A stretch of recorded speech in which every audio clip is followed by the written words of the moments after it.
नमस्कार दोस्तों, मैं हूं आंचल और आप देख रहे हैं द भारत शो। इस वक्त बड़ी खबर प्रधानमंत्री नरेंद्र मोदी के सांसद बृजभूषण सिंह को लेकर आ रही है। जी हां, कैसरगंज से सांसद बीजेपी के बृजभूषण सिंह को राउज एवेन्यू कोर्ट से तगड़ा झटका लगा है। राउज एवेन्यू कोर्ट ने महिला पहलवानों के साथ यौन शोषण मामले में बीजेपी सांसद बृजभूषण सिंह के खिलाफ आरोप तय कर दिए हैं।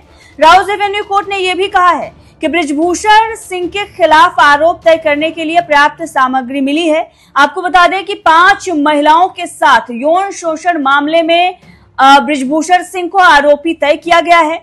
महिला पहलवानों ने इस पूरे मामले को लेकर काफी संघर्ष किया। आपने देखा कि लड़ाई उन्होंने सड़क पर लड़ी है, उन पर लाठीचार्ज भी किया गया, काफी मुसीबतें भी उन पर आई। लेकिन अब दिल्ली पुलिस के बाद राउज एवेन्यू कोर्ट ने भी ये मान लिया है कि पर्याप्त सामग्री है, पर्याप्त सबूत हैं बृजभूषण सिंह के खिलाफ आरोप तय करने के लिए। वहीं दूसरी तरफ आपको बताते हैं कि इस पूरे मामले में अब होगा क्या आगे।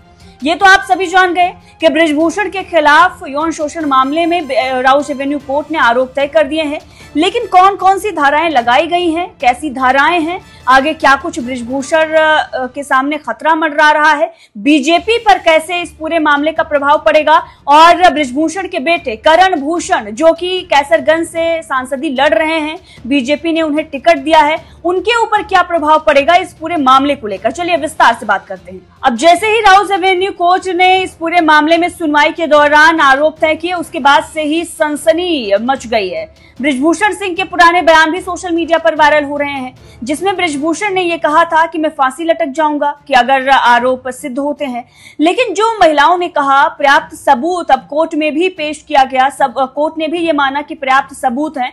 अब ऐसे में बृजभूषण सिंह की मुश्किलें तो बढ़ने ही जा रही हैं, दूसरी तरफ बीजेपी की भी मुश्किलें बढ़नी जा रही हैं। वो बीजेपी जो अभी तक बृजभूषण पर कोई ठोस कार्रवाई नहीं कर पाई, ना तो पार्टी से निकाल पाई, बल्कि उन्हीं के मन मुताबिक टिकट भी दिया गया है। बृजभूषण दावे से ये कह रहे हैं कि टिकट उसी को मिला है जिसको उन्होंने चाहा है, बृजभूषण के बेटे को ही टिकट दिया गया है।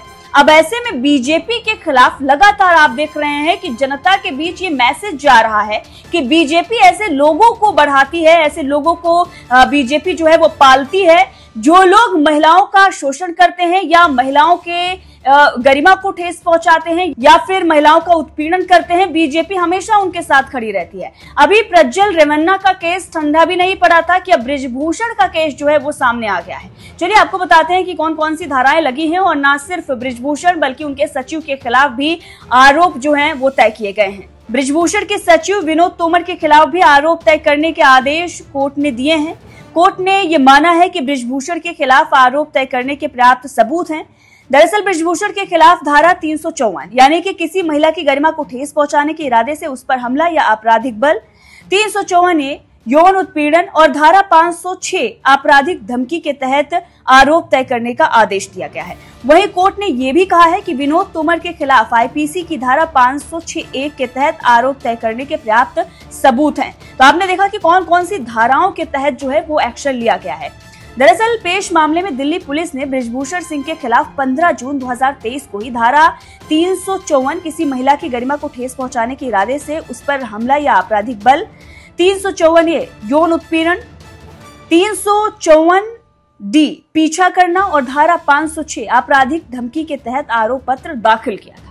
अब इस पूरे मामले में राउज एवेन्यू कोर्ट ने जो सुनवाई के दौरान कहा, जो आरोप तय किए, अब उसके बाद साफ हो गया है कि किस तरीके से बीजेपी और बृजभूषण दोनों की मुश्किलें बढ़ने वाली हैं। अब इस मामले में अगली सुनवाई 21 मई को होगी। आज कोर्ट ने आरोप तय करने के आदेश दिए हैं और जब आरोप तय किए जाएंगे तो बृजभूषण अदालत के समक्ष उस वक्त उपस्थित होंगे और उन्हें आरोप के बारे में बताया भी जाएगा। फिर वो दोषी हैं या नहीं इस पर बहस भी होगी, यानी कि ट्रायल फेस करना पड़ेगा बृजभूषण सिंह को। बृजभूषण सिंह के सामने जो भी आरोप लगाए गए हैं, जो सबूत हैं वो पेश किए जाएंगे और उसके बाद इस पर बहस होगी कि वो दोषी हैं या नहीं। अगर वो दोषी करार होते हैं तो फिर जेल जाना तय माना जा रहा है।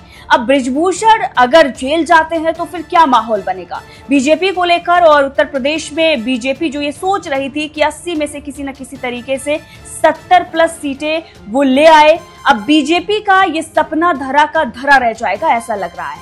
वैसे अगर आपको बता दें कि महिलाओं को लेकर जिस तरीके से लगातार बीजेपी के अंदर नेताओं के काले कारनामे सामने आ रहे हैं, उससे बीजेपी की छवि दिन ब दिन खराब होती जा रही है।